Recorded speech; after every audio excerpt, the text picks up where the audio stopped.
So because your robot contains a texture map, we want to make sure that everything connects nicely. So go to File, and then look for Set Project, and look for the CA robot rig that you downloaded.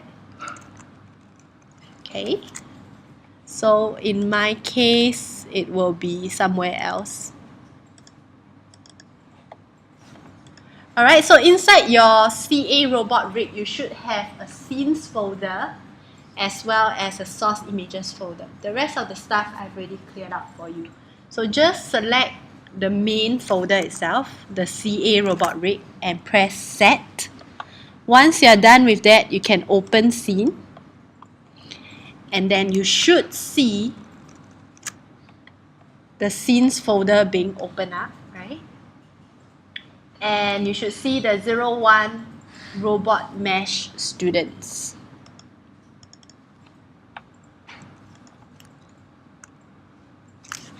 So this is what we will create today. Okay, so basically we would have a robot that has both left side and right side. So what you have in your example is just one side, correct? So we will learn how to mirror it over. We will learn how to clean up the mesh and get it ready to create the bones that we're going to see in this example. So these bones are going to be the ones that will eventually move your model. Okay, so we're going to use this to rotate the arms and things like that. Alright, so you can actually see that once I select my joints, I can move my mesh itself. So that's what we're going to do in this lesson. So let's go back to our mesh here, and guys, can you check to make sure that the arms are completely straight in your front view? You should have the updated version. Alright, so this is how you should model your mesh. So there's actually a couple of default pose that you need to model, right, in order to rig. So I'm going to show you something called a T pose and an A pose.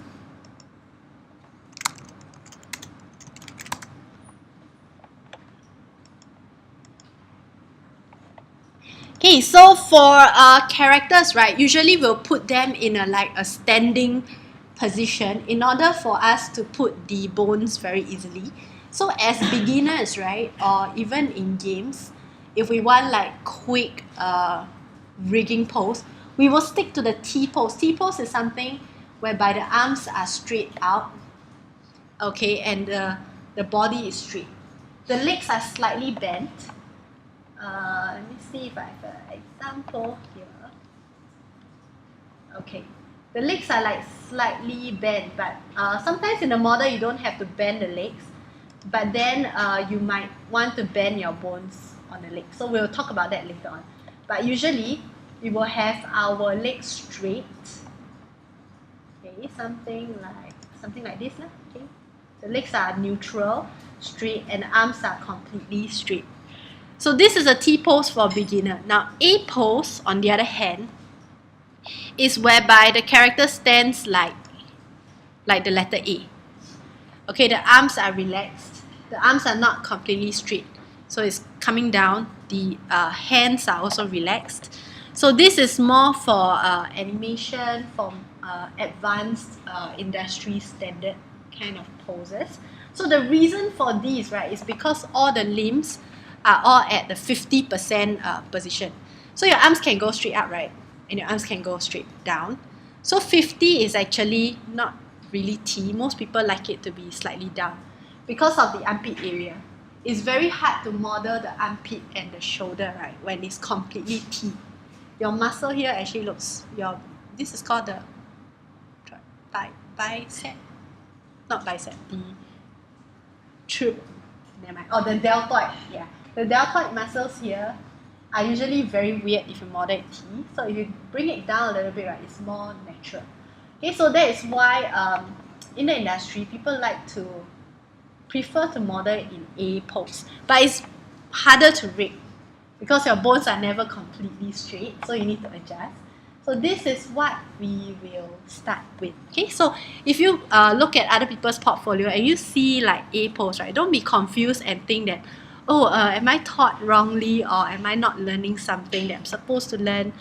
This is a slightly more advanced pose. Okay, and when you go out to work, you might want to take note of that and consider building your mesh that way. So, okay, let's go back to Maya. And the first thing we're going to do is to prepare our mesh, right, for rigging. So I have a T-pose model, and you can see my arm is slightly slanted. This is deliberate, okay? It's slightly bent. And you see my legs, they are slightly bent. So these are deliberate, and you need to consider that and put that in your design. Okay, you need to make sure that the arms and the legs are slightly bent, so that later on when we rig, it's a bit easier to do certain things. Okay, so shall we select all the left? This is the right side, right? Okay, let's select all the right side except for the middle part, and we are gonna group all of them. So Control G.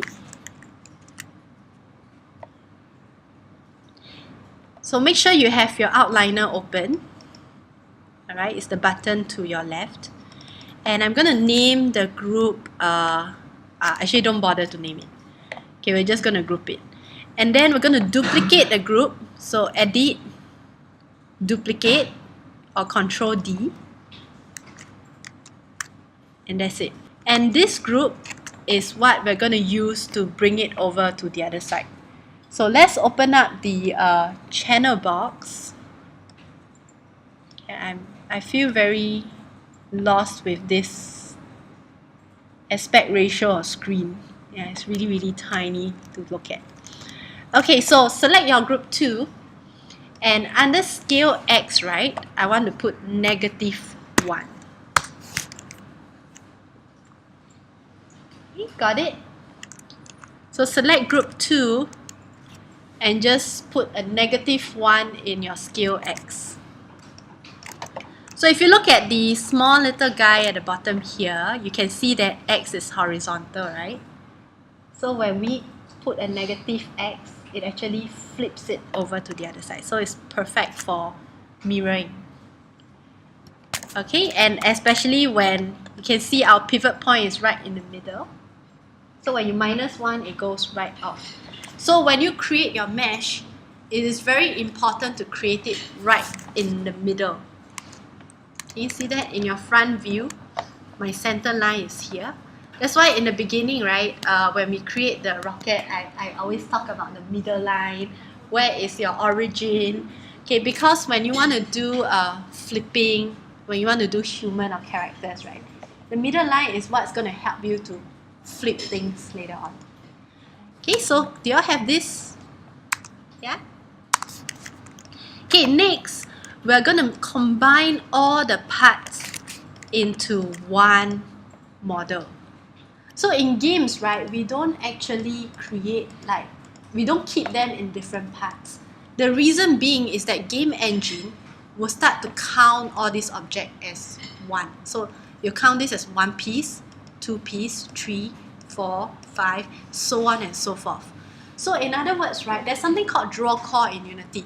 So the higher your draw call, the more resources it's going to take to run your game.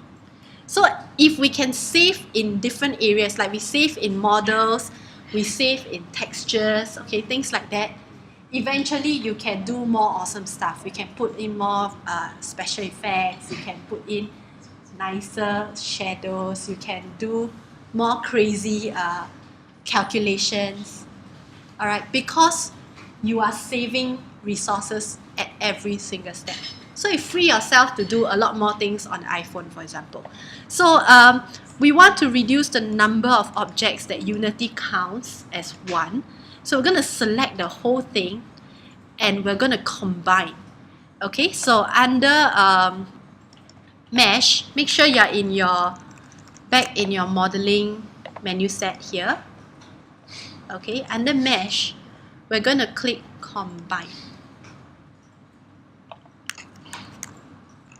So now you should have just one mesh in T-pose in the middle of your scene, and everything else is obsolete, right? So let's rename this as robot underscore mesh. Okay, so we have mirrored our mesh across. We have talked a little bit about T-pose, right?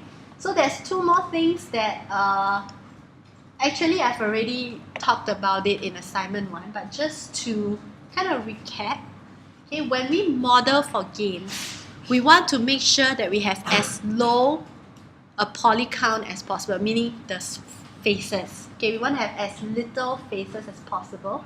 So each edge loop that we put in, right, has to serve a purpose. It has to define a shape.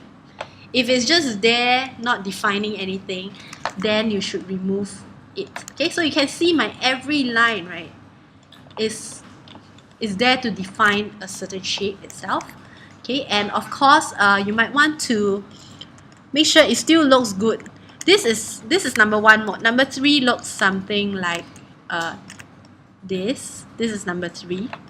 But number 3 is only for checking your model. Okay, if your lines are weird in number 3, that means you have hidden faces, you have weird extrusions. So your lines should all be nice and smooth. But this version cannot be seen in Unity. Alright, Unity only see number 1.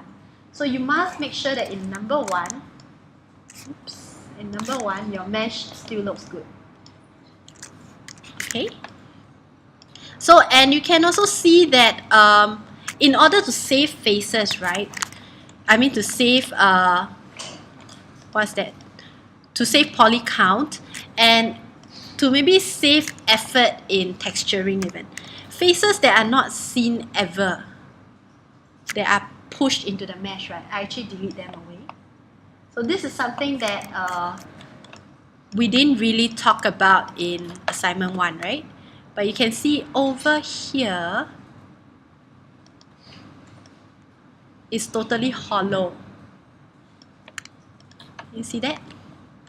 What else is not seen? The back of this screw, right? So if I were to just hide it, you can see it's totally hollow. And whatever that is black, Unity will see as transparent, meaning that Unity cannot render the back part of your polygon. It can only see the front. So sometimes, you know, if your character run into the terrain, you notice that it turns transparent. Okay, run into the house, and then, you know, the camera cuts into the house, right? Then you can actually see past the house. That's because in game engines, right, they only look at the front and the back is see-through. So if, let's say, parts of your mesh will never be seen, right, then it's best to just delete them away.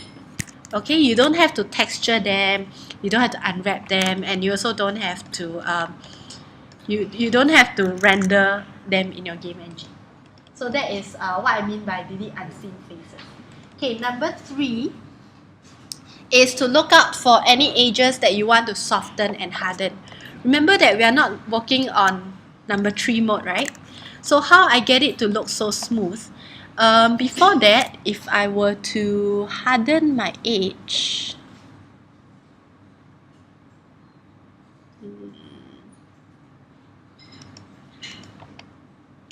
okay, this is how it looks like with all the edges hardened. And this is how it looks like when you actually model. When you first model, it's going to look like that. You can see everything.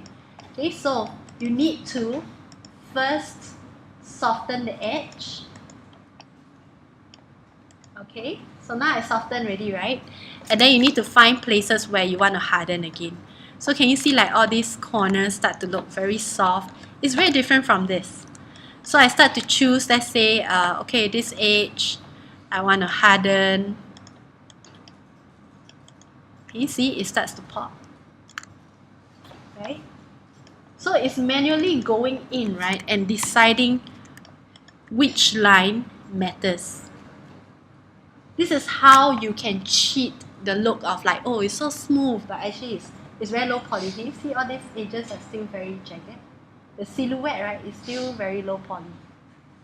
Okay, so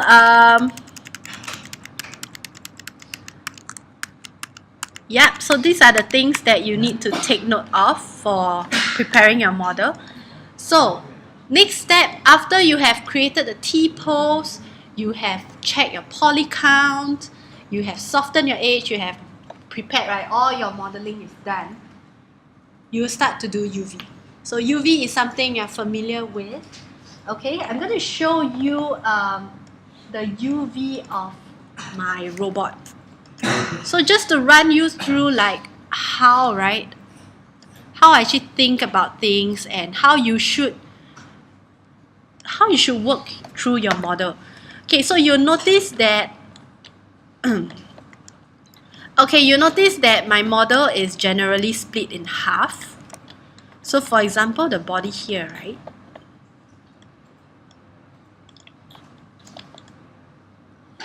Okay, the body here, this part, I just basically split it front and back. So in games UV, before that we did a very detailed UV where every piece have to be perfectly spread out and unwrapped and look nice, right? But in games, right, if certain parts are really small and negligible, sometimes you don't really have to do perfect UVs. Like what the example of Mr. Tan showed you his rocket, right? It's only split in half and he paint front and back, you know?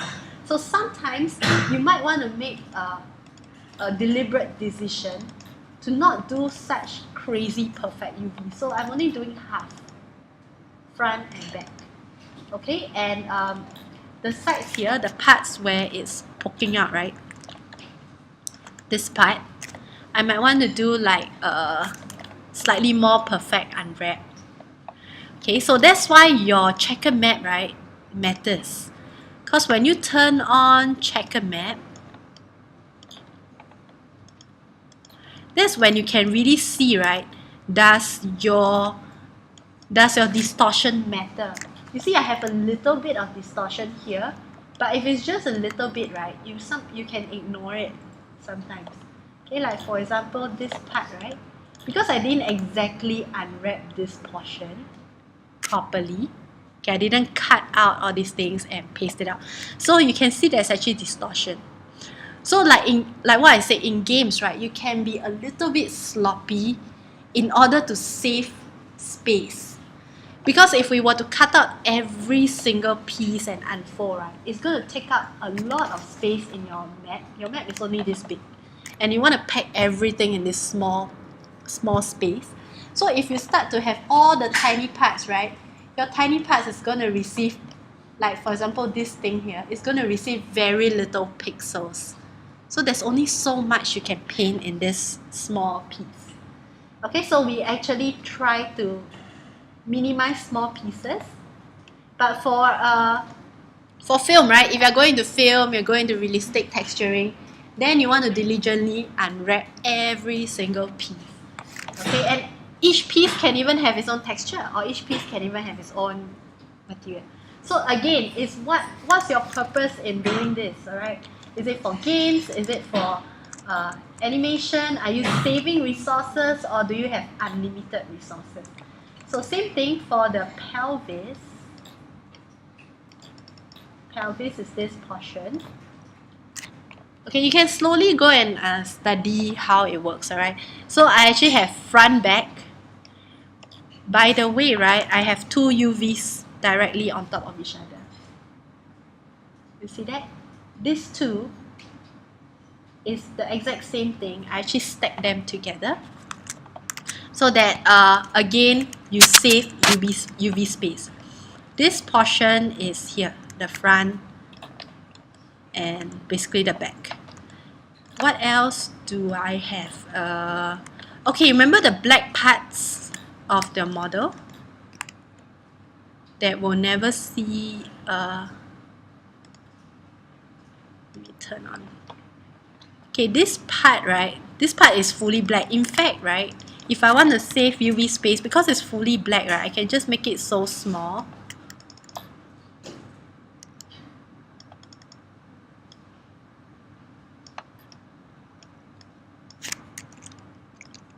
Okay, the texture is black, right? So I can make it so small and just hide it somewhere in the corner.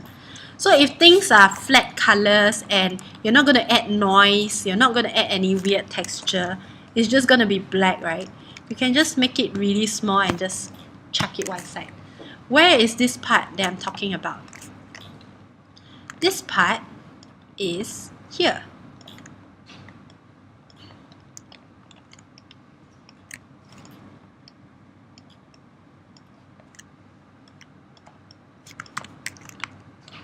See the black portions where I painted black earlier on? Okay, it's going to be a flat color. Nobody's going to see any texture there. You can just chuck it one side to save space. What else could be nice to show? Yeah, so if let's say your circles you split in two, right? And your circles are exactly the same. Usually I'll just stack them on top of each other. Okay? And when I unwrap, right? Usually I unwrap, let's say, the left side of the body. And then the right side, remember we duplicated this part, and this part was never really unwrapped. We didn't go through a process of unwrapping, right? All I did was just take the left side and I duplicate the right side over. Alright, so once you duplicate, right, your UVs also will be duplicated. So you notice, like, let's say this arm, okay, and move it away, right? You can see there's actually a red portion, which is the other side. So this is very cool. So in other words, right, when you're trying to unwrap something, you need to plan, okay? I'm going to just do one side. The other side is going to be exactly the same. So you don't have to model it. You don't have to unwrap it. You can just focus on one side first, do all your unwrapping, and then after that, you duplicate. Okay, which is what we did as the last step, right? We actually mirror everything. And then we combine parts. So now our final two steps before we start to rig is to clean our mesh. We have already named it. So let's clean up our scene.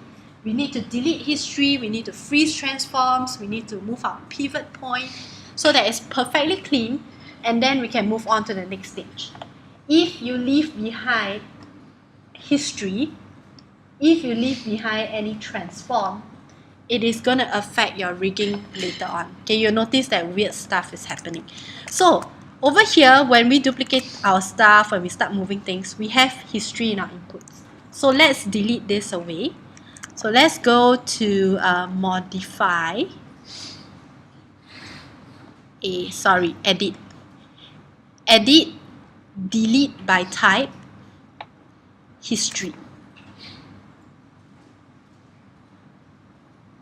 Okay, can you select your mesh? Delete by type, history. So usually I don't do delete all by type unless you are very sure what you have in your scene. Okay, it's a very dangerous move to do. So usually I'll select whatever I want and then I'll just delete that particular history. So you can see my input is gone. Okay, and if you have transform, right, let's say you move them around and things like that, you need to also freeze your transform. So under modify, freeze transform.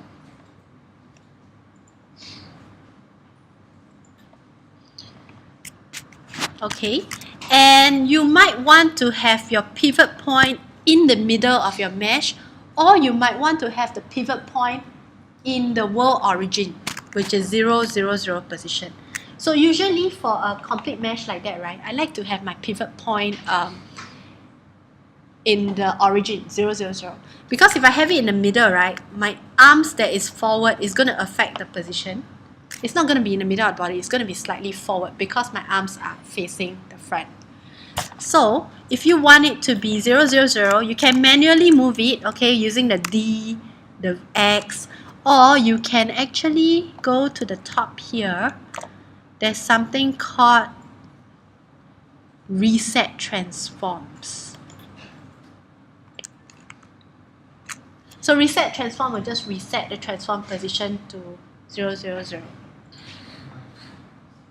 Alright, so you need to freeze transform first, then you can reset transform, otherwise your mesh will shift position. So once we have this, we are ready to go. So let's save this Let's go to File, Save Scene As, and let's call this 0. Y'all can save this as 02 mesh clean.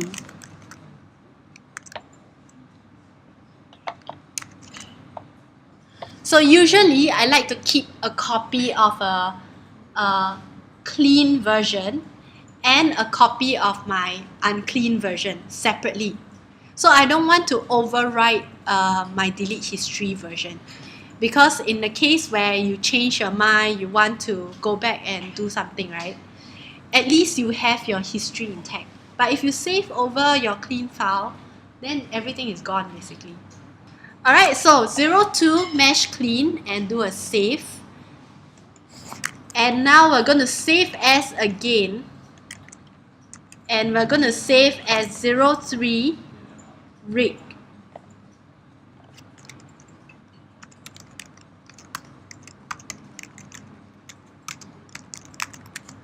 Okay, I just put a class for me to know it's done in class.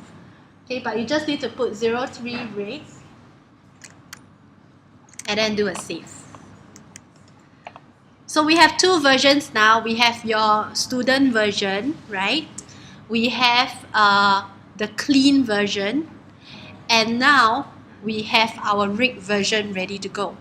Okay, so shall we make sure that we have our for view open up? So if you don't know where to find the for view, is on the left hand side, all your layout options. So open the for panel.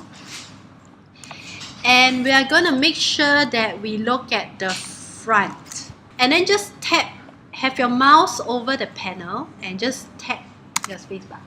So this is how you navigate between front, side, perspective.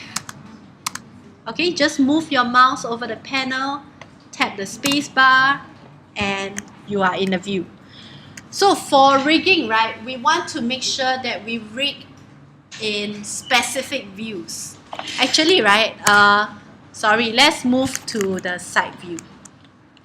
We're gonna start rigging the legs first, okay, and then we'll move on to the arms, the body, and things like that. Okay, so before we do that, shall we just move to the side here, and we're gonna try doing some simple rigs first, okay, just to get a feel of how things go, and then we'll move on to our robot. So just go to the back or the front. Okay, and we need to make sure we change our modeling set to rigging. So we have stayed in modeling for long enough. Okay, it's time to move on to the next department. And over here, we're gonna stick mainly to these two menus today. So we're just going to stick to skeleton as step 1. Then we go for a break. And then we come back to do part 2, which is skinning. Skinning means you bind your mesh to the bones. Okay, so let's rip this menu out. Okay, you can click on the double line, the dotted line, and you can rip it out and keep it to one side. So this is what I usually like to do, right? If I keep going back to it, just rip the menu.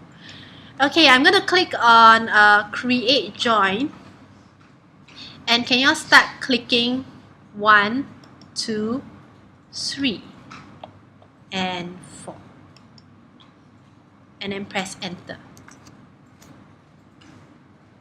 So this is what we call a basic leg rig for the legs. And how do rigs work? They are basically just pivot points. The bones in between them, right? They are just for visual purpose only. If you click on them, it's just selecting the circle here. You see that? So you're not exactly selecting the bone itself, you're selecting the pivot. So what do pivots do? Pivots basically are there to rotate. And if I rotate the topmost, it's going to rotate everybody. You press the down arrow, down and up, okay? So down, you go to the next bone. You can rotate the subsequent ones. So it looks a hell lot like grouping, right? Because when you move the group, everybody moves. and then when you move the child, this is the child, right? The one below it. Only the child moves. The parent doesn't move at all. So what am I talking about? So if we take a look at our outliner here, you will notice that if you just shift, if you click on the plus sign, it's going to open things out one by one. Okay, and if you get like a long hierarchy of parent and child, you're going to slowly have to open one by one. But if you want to open everything in one go, right, just hold down shift, click on the plus.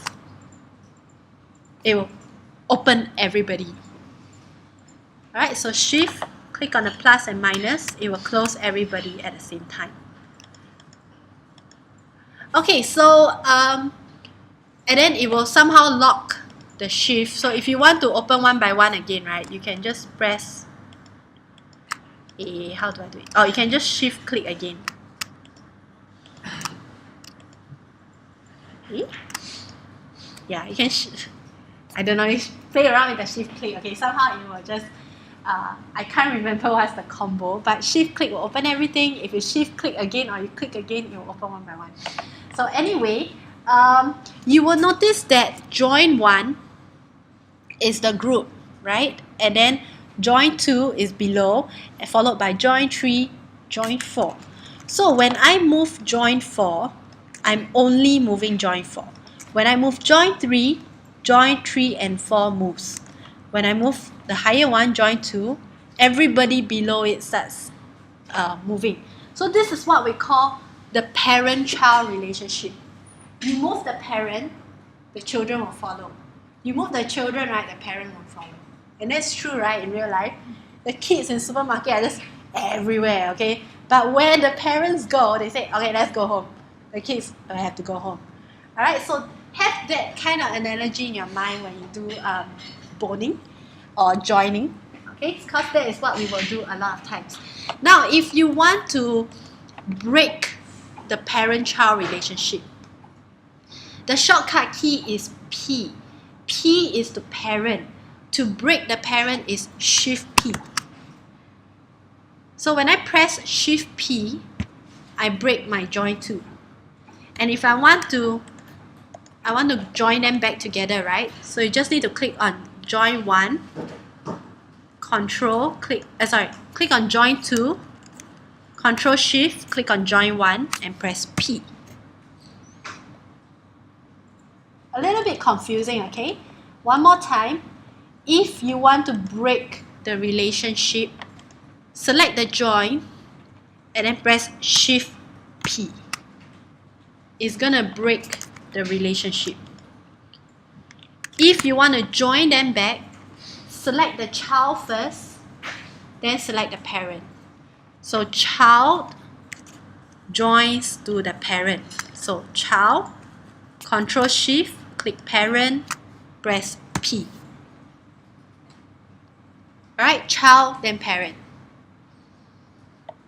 Okay, so always click like your target last. Okay, so that is basically it for joining, and that's what we are gonna do today. So can you just click on join 1 and just delete?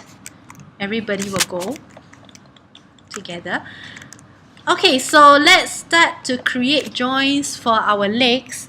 It's a little bit confusing, but we want to make sure that the pivot, the join itself, is right where the rotation is going to be. So you want to imagine, right, your robot. Where is it going to rotate? If you put the joint here, it's going to start rotating in the middle. But if you put a joint on top, where the pivot is, right, this is where it's going to rotate and it will look good. Okay, so just like the legs, you want the pivot to be here so that when you rotate, right, everything works nicely. You don't want it to be in the middle of the shin. It doesn't make sense that way. Okay, then your pivot will be like right in the middle. It's very weird. Okay, so with that in mind, let's go back to our side view. If you find that your joint is tiny, you can't see a thing, right? You can always change the size under here. under display, animation, joint size. Okay, display, animation, joint size. You can always scale up the joints to, let's say, 2, 3, whatever that you want. It will not affect the end result. It's just a matter of display. Okay, so let's go to our side view again. Oops, what's happening?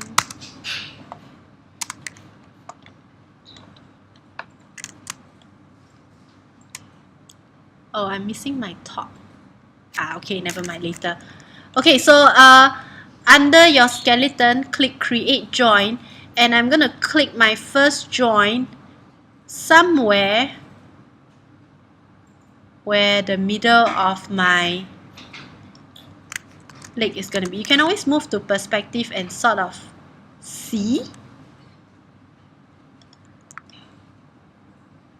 Okay, it doesn't matter if it's not 100% accurate. You just want to sort of put it there. Create the next join. 3. And hold down shift, right? If you want to draw a straight line, you need to hold down shift and then click.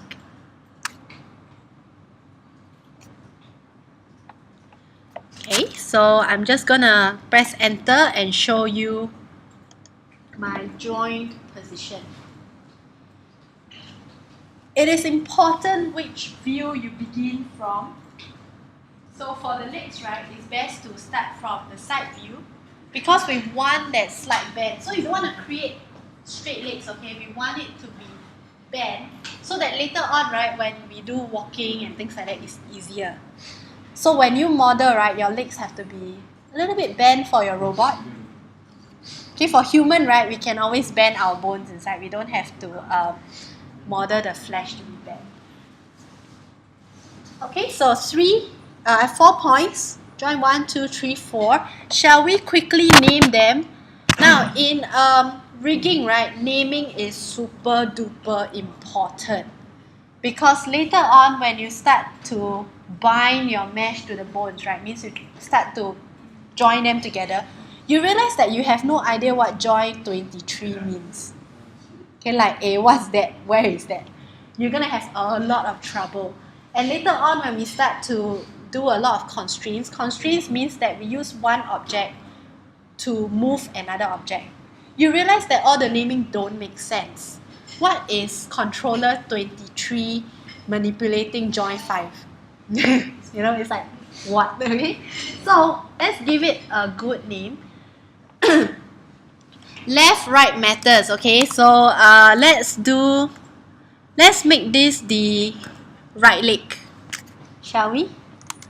So, make sure, right, later when you move the leg, right, you move it to the correct side, okay? Don't move the right to the left and then you get confused. So, I'm gonna do the character itself. It's not your left or right, it's the character itself. So, this one. Okay, let's call this hip right.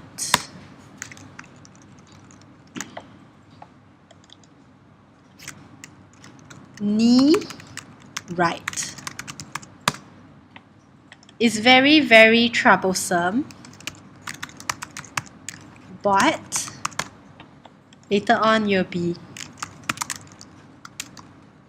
thankful that you did this. Okay, it's actually kind of like programming already. At this point in time, right, we are building a program or a software, a mini software for animators to use. So if you learn deeper into rigging, right, you'll notice that they really code things, they hide all they generate like their own channel box. They have things like facial expressions here, they have like hand curl. So if you go and download those rigs, free rigs online, right, you notice there's a lot of custom things here. So in other words, they're actually creating programs for animators. Okay, so we have our hip, knee, foot, toe. Okay, and we're gonna make sure that we move them to the correct position. So I'm just gonna go to my front view. Always work in orthographic. Okay, perspective is just there for you to check, but orthographic is the best. Okay, right is there, wrong side here. So place it somewhere in the middle. So you notice when you create the foot, right, or the whole leg in a side view, in the front view is extremely straight. Correct? Over here in the front view is a straight line. When you create in a front view, right, you might end up creating a slanted leg because it's not completely straight. So when we create in a side view, front view will be flat. So it's very nice and perfect. And also in the side view for the leg, right, it means that we can create this bend here. Also perfect for us. So it's always important to select the correct view to rig the different parts of the body. Okay, so we have this, and it might not be optimal, correct? So I'm going to move my first joint, and you notice if I move my joint, right, the whole thing moves, right? Because it's a parent-child relationship. So what we need to do is to move the pivot, because ultimately all these are pivot points. They are not objects, they are pivots. Okay, pivots to move objects itself. So if we hold down the D key, if you are using Windows, right, and you have the insert key, right, you can also press the insert key for Windows users. Okay, for Mac, right, we just use the D because we don't have insert key. So D key, and that is when you can move the pivot itself. See that? So that's why I say the shortcut key is exactly the same as pivot points. And make sure you move straight down and up. Okay, you don't want to move sideways because you don't want to break your very straight leg that you have created. So you can excuse my model that has slightly slanted legs. So just keep your legs joint straight. And I want to make sure that my joint, right, is in the middle where, you know, this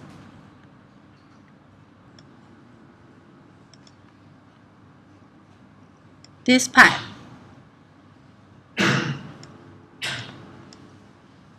So you want your joint here to align, right,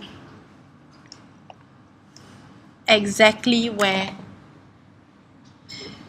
the joint is, okay, because that is the part that is gonna move. I mean, that's the part where it hinges. Okay, got it? And then for here, you want it to align in the middle where the oops, okay. Let me draw again, alright? So you want to align here, you want to align here, you want to align here, where the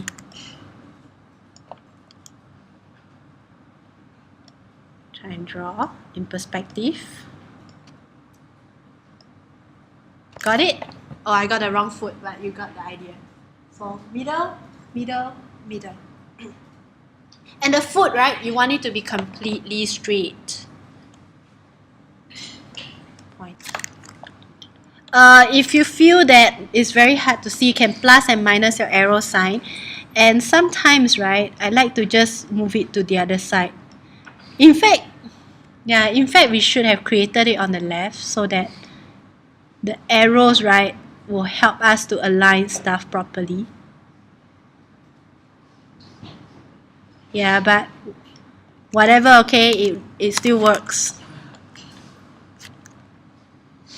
So eventually, right, you will find, so for this one, you might want to just move the whole thing instead of just the pivot so you can keep it straight. Yeah, up to you, okay? You can also try and eyeball and straighten it at this point in time. So after that, I can just put it back. Cool. Okay, so next, what we are gonna do is the spine. So we have the legs. Now we're gonna do the spine, and I'm gonna show you parts. I'm gonna show you the rest of the rig, and I will want you guys to work on these parts for me. Okay, I would like you all to create a spine from the root. So the root, which is the pelvis area, that is the root. Okay, so you start from there, 1, 2, 3, upwards. Okay, so let me just grab the grease pencil.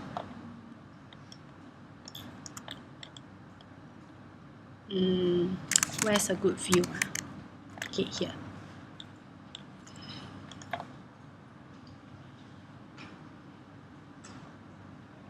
So we want the root to be the first, and then you want to rig upwards. Okay, starting from the root. And then in the top view, so the hands, right, you want to do it in the top view. So the hands, you want to start from the shoulder and you rig downwards. And then you have fingers down.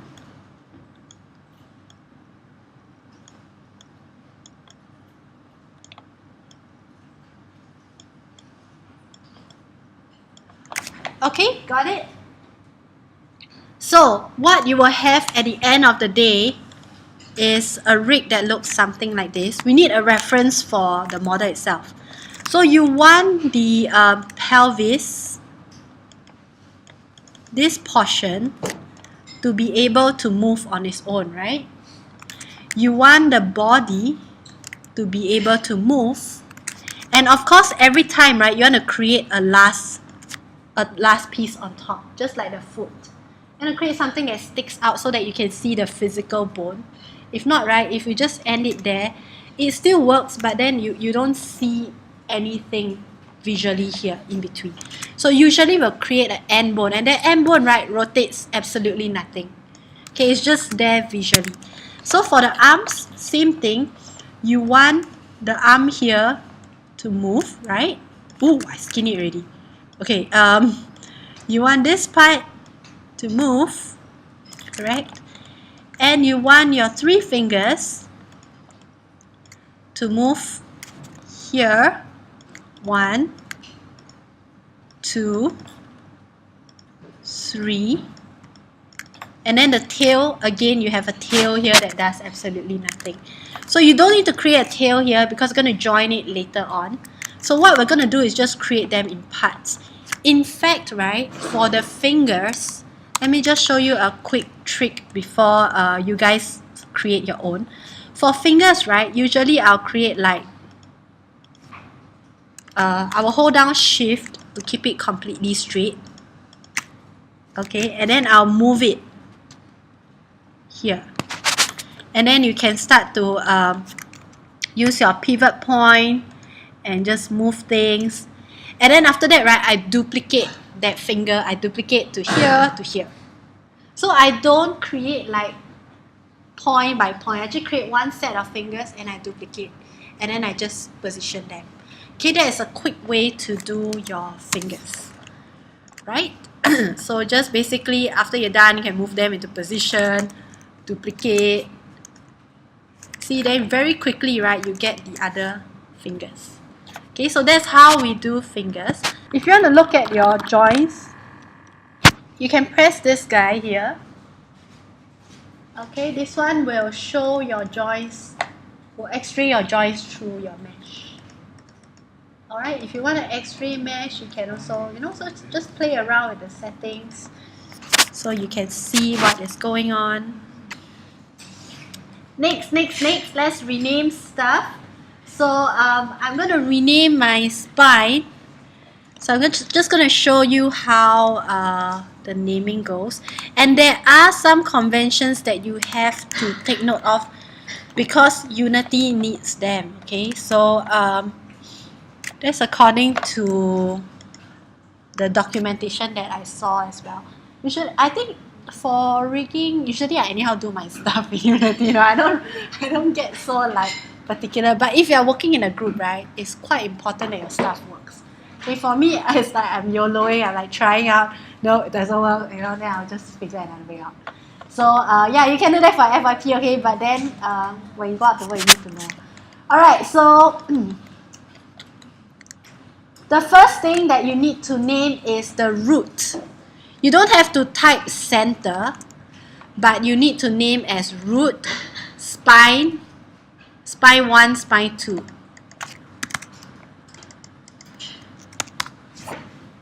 Okay, you need to name root, spine 1 and spine 2. Now, root is very important. This is the thing that Unity is looking out for. And root means that is the parent of all parents. Alright, it's the thing that's going to control your entire skeleton. It's going to move it back and forth, rotate it. It's the main control basically. So Unity is looking for root. You have to have the word root there. Right, so please spell it correctly. Please make sure that it's the correct piece as well. Okay, so it's at the pelvis area. Now the next part is shoulder, elbow, hand. Okay, so of course can put right. Okay, you have to put right. And the next one, I don't like why I name it that way, but I did it so quickly that I wasn't thinking. Okay, so I would highly advise that you name this as thumb. Thumb start, thumb mid, thumb end. Start, middle, end. Then this one you can call it index, start, middle, end. Middle, start, middle, okay, whatever, alright, middle, start, middle, end, middle. Okay, so that you know, you must put like middle finger or something, at least you know it's the finger, okay. So, yeah, you need to name each one of them uniquely and make sense. Because for me, I put finger 5, 6, 7, 8. I was doing this so fast that later on, when I was trying to skin, I was like, what's 5? I was trying to search for where that 5 is. So it's very crazy. So name it so that it makes your life easy. Now, the next step is to parent all these disjointed parts back into one single skeleton. Okay, for Unity, right, it can only accept skeleton that is all joined into one. So for animation, right, it's okay to have like separate pieces, but for games, right, not all game engines can accept that. Okay, so Unity prefers everything. Sorry? Yes, it's gonna all be joined together into one parent, which is the root. So I'm gonna take the hip, click on the root, and press P. So the root is gonna be the parent. Okay, so you need to click the root last. That's for the legs only. So I want my leg to be connected to my root. So take note of where the arrow is pointing. Right. My shoulder is gonna go to the spine. So I'm gonna parent to the spine. So select your spine last. Why? Because when I spin my middle body, right, as in the center part, I want my arms to follow along. Sorry? If you break it, you shift P lor, you select the bone and then you shift P. Okay, that's how you break it. So if you connect it to the root, right, the root is going to be the ultimate place, okay, the ultimate parent. So we just want the leg to be connected there. So go to the spine, P, and for the fingers, you can just select all the finger start position, 1, 2, 3, and then select the hand last. Okay, the hand is the last person, and press P. So the hand will be the parent to all the fingers. You press P. Yes. So the parent has to be the last person you select. So hand is the parent, spine is the parent, and root is the parent for the leg. With that, we have our ultimate one-sided robot. Okay, if you just yeah, this guy is the one that's gonna control your entire rig. So if you look at your outliner, right, you can see that now, right, there's only one thing. which is your root. Everything else, right, is inside. Okay, so next part we want to check, right, is the orientation of your joint. This part is a little bit advanced, and actually I'm having a bit of difficulty like explaining so that you guys can understand. But if you can catch it, right, yeah, please do. Okay, if you don't, you might want to check out some other tutorials, but it's more advanced. It's not really a beginner thing. So as beginner, we might ignore it actually. So this is talking about orientation of the joints itself. That means the rotation axis. Okay, what axis that you use to rotate, right? So in the event that you move your joints, let's say after you have, I'm just going to turn on my mesh.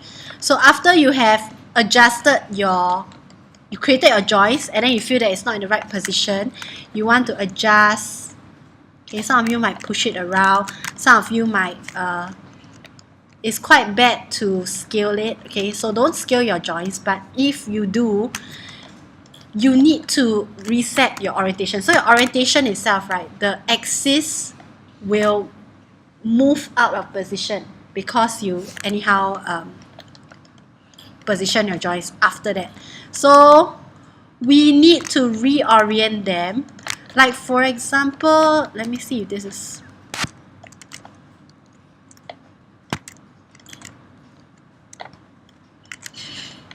okay, now it makes me wonder if it's a good idea to orient joints at all. Okay, maybe let's just ignore the orient joints, but I think, yeah, I think we can skip it. I think most of our joints are actually good. You can try to rotate them. Check if your rotation axis, right, whether is it what I mean by rotation axis that's off. Let's say you have an axis that's like this, and when you rotate, right, it rotates constantly to the side. That is a faulty rotation axis. But as long as, right, your joints are, like for example, all the legs, right, are rotating correctly in the y-axis, in single axis y. Okay, that's fine. Your arms, right, if they're all rotating in a single axis, say z, then it's fine, you know. So just do a quick check.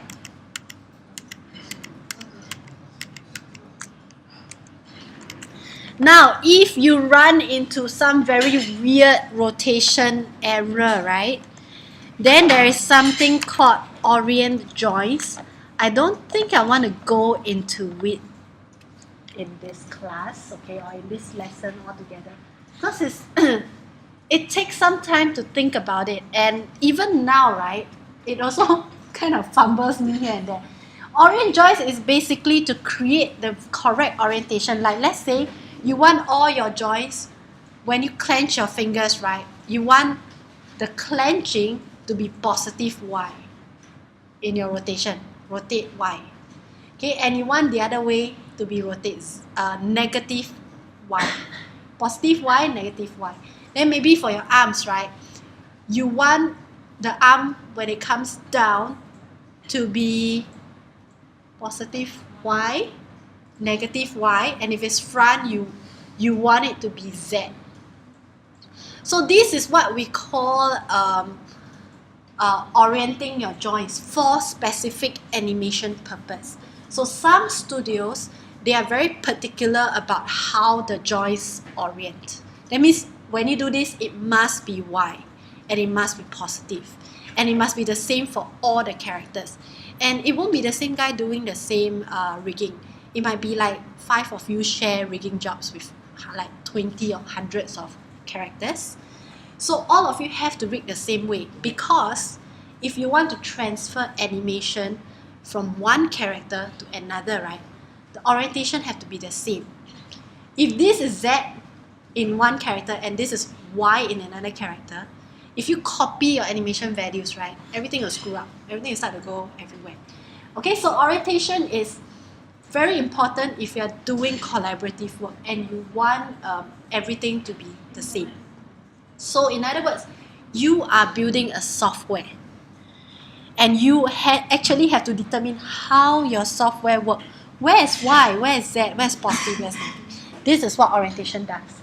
Okay, so we won't go so deep into that, but if you find that your axis is off, right, as in it's obviously like out, okay, it's like 45 degrees away, then you might want to check out orient joints. Okay, got it? So you can do a quick Google, you can actually check out what it is. The controls are a bit crazy, okay? It has like primary axis, secondary axis, blah blah blah. So let's not go there, alright? Okay, now the next thing we want to do is to duplicate. All your rotation is fine, right? You check every joint, good. Okay, let's duplicate over. So I'm gonna select my arm. Okay, my first one is my arm, and I'm going to go into mirror joint, and don't click first, okay? Because if you happily click, okay, let me just reset. Let's do a default mirror joint. What? You will notice that your hand is mirrored behind. Okay, so there is a problem. So we need to change the setting. So select your shoulder again, and let's go to mirror joint options. And this time round, we want to check where is it mirroring across. So let's look at our little guy here. And every time, right, it's always, you know, we're always going back to look at the small guy, because this is the world. Okay, it's telling you where we're looking at.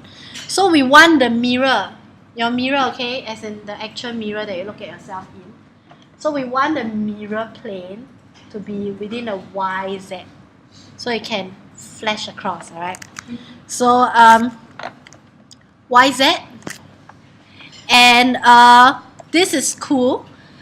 Replace the name, so replace right with left. So you were thinking I have to rename everything, right? Nope. Okay, so it's very, very, like Maya has made our life so much easier in recent years. Last time we have to name every single thing. Okay, so once you're done with it, apply and it will go over. And if you check your names, you will be very happy. Okay, you got left shoulder, you got right shoulder, right elbow. I don't know why they put a 1 there, but if you want to get rid of that, you can. Okay, next, your hip. You also want to mirror your hip. So please do not click on the pelvis or the spine. You don't want to mirror the spine, okay? Just want to mirror the limbs. So the hip, apply. And there we go. So because we mirror behavior, right? Just now one of the options says behavior or orientation. So we actually mirrored behavior. So now if you take a look at both bones, right? You click on both shoulder and you rotate, let's say inwards. You notice both hands very conveniently rotate towards the center and rotate outwards. See, it actually knows what to do when you select both together. So this is what it means by mirroring behavior. And then also for your legs, right? You can kind of split that apart, you know. It knows what to do. Okay, so this is how your rig should behave.